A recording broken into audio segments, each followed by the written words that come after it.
Hello everybody. So we've got a Peugeot here with my age-old favourite, the 2-litre HDI in there, and as you can see we've got a little bit of a problem. We've got an injector seal, looks like number 1, leaking. Ironically, in the cab you can actually hear it leaking compression, and you can hear it when you're cranking it, but under here you can hardly see any smoke, which does mean that it's just running very well. But come this far, and I was going to let the engine warm up a little bit because it does help soften up all this carbon to get the injector out, because these, when they put them in this, there's not quite enough room to get the puller on top like you can in the Mondeos, so we do need to try and make it as easy as possible. But a small issue, and we're going to have to dig a little bit further. So I was just going to do the injector seals, but there's a rattle. I will start it up and let you listen to it. So there it is running. You hear that chattering? It's coming from this side over here.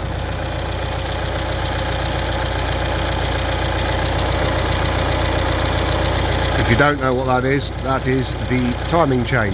This is belt driven up to the top here, and then the two cams are linked together with a chain. This has got 200,000 on it, so it has got a few miles on there, but it's something in there's failed. You put your fingers on the case and you can feel it chewing, and it's definitely making a noise, so I'm going to suspect that the guide has been chewed up. 200,000, I mean, it's plenty of mileage to say it's okay to have one. I have seen these last 300,000, no problems. I mean, I am assuming at this point that it hasn't been clocked. This is a taxi. It probably has been, nearly all of them have been at some point in their life, so it probably is closer to the 300,000. But yeah, so we're going to have to pull off the intake here, pull this intake, all the injectors out, pull this entire assembly off, then vacuum pump, diesel pump off there. Obviously you have to time the diesel pump on these, which is important. Time the diesel pump, obviously you have to time the engine, which you've got to take the cabins out anyway, and then take all this apart and replace those chains. So I'm now waiting for them to come in from the dealer and we'll get them changed. I'll make a video of it all apart, show you what's kind of involved. But yeah, another little job to do. Right, so we've got the top of the intake manifold off here, undo all the bolts around there, take off the solenoids off the back there, a couple of pipes, and all the intake down here off. And we can now see, obviously we've still got to take the vacuum pump and diesel pump off, but we can, if I can get the torch to sit still, now see how bad that chain is. That tensioner is at full reach, so it's a good time to do it. Tensioner, as you can see, the plastic bit there is all the way down, and the chain has got a real sag in the middle, so that means it won't have been running very well because the timing will be slightly out as well. So now we've got to time the engine up, and we can take all this off, diesel pump, vacuum pump, and then pull, I think it's 26 bolts out the top end here to reveal the cams and the chain, and get it out, clean it all up, swap the chain over, and just like that, magic. Wasn't an hour or so's work. Didn't want that pry bar. It's out. Look how carbon that engine is. It's been a while since I've seen one that bad. So obviously now pumps are off. We've got cams out, so we need to, here is our camshafts. We'll just make it easier and turn that light on. There's our camshafts. Camshafts themselves actually don't look too bad. I've seen worse in a PureTech. It's only got 80,000 on it, not 200. The chain is it's done. It's carbon that's killed it. It must have had a lot of lack of oil changes in its first few years of its life. We've got the top cover off here. As you can see, we've got a lot of carbon build up, and the torch is playing up inside the ports. So now we've got to get all these ports cleaned out, get all this scraped off and cleaned up, get this part ready to go back on. We'll also clean some of the carbon and dirt off the cams, and then we can get the new chain kit, which is here, get that assembled.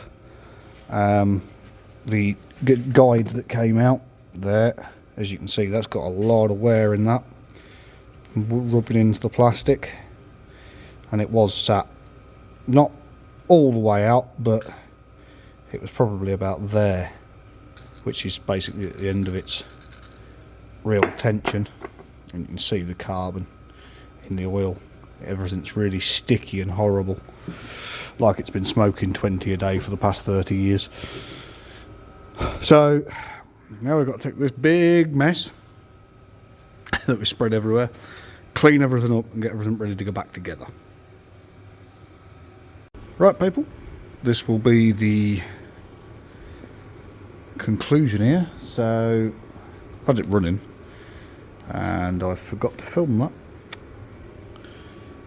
Still time. So this is the Peugeot. Obviously we've got it back together. We're going, well, I've got the top end back together, so we've got the intake manifold back on, all the top end of the engine is now assembled, and we're now down here. Just for good measure, I wanted to come under here, take the sump off, clean the sump out and just check that everything inside's good, that the pickup tube there is good, and that we're not going to have any oil pressure problems or anything like that. It was a bit scary when I started it, to be honest, because I walnut blasted the intake manifold and everything to clean that all up. There was a lot of carbon in there, as you could see earlier, and we've now popped the sump off, and I thought I'd show you guys. So you can see we've got some walnut that's found its way down here, which is part of the reason I took it off. This bit made me giggle though. So these are quite common for snapping off dipsticks. One dipstick,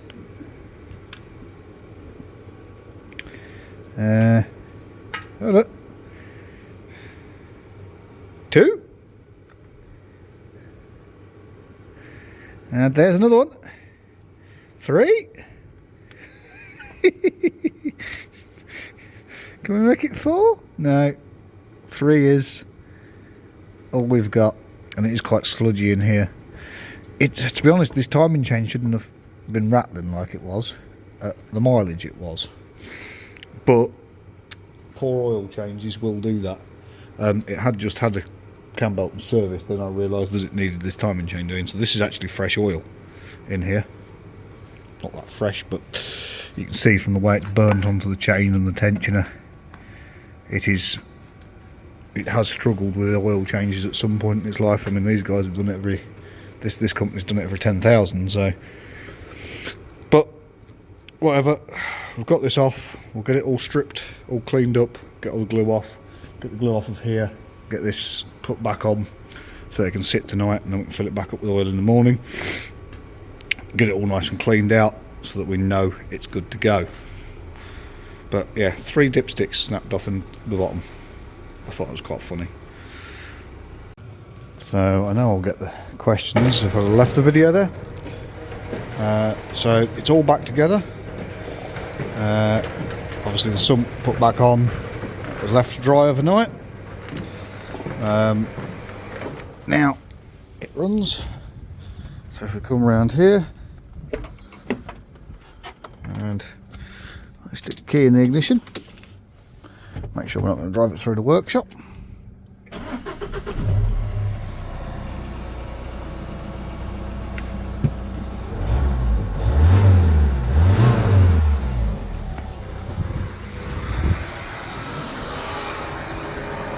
And listen,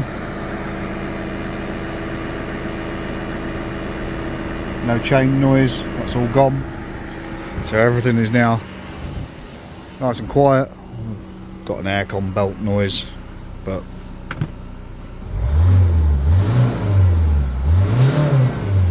now if we look,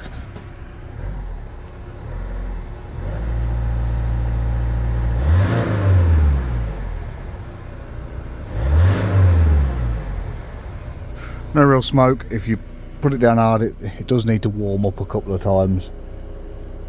Run for 20 minutes and just be taken for a drive just to clear out all the walnut and anything that's left in there.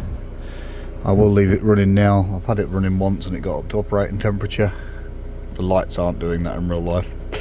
And we'll let it sit for half an hour, so I'm now going to strike it up, let it run again, let it come up to operating temperature, take it down the road, just make sure everything's good, and then it can go back all sorted.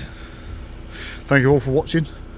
Please like, subscribe, stick your comment down in the little fiddly box down below, and yeah, catch you next time.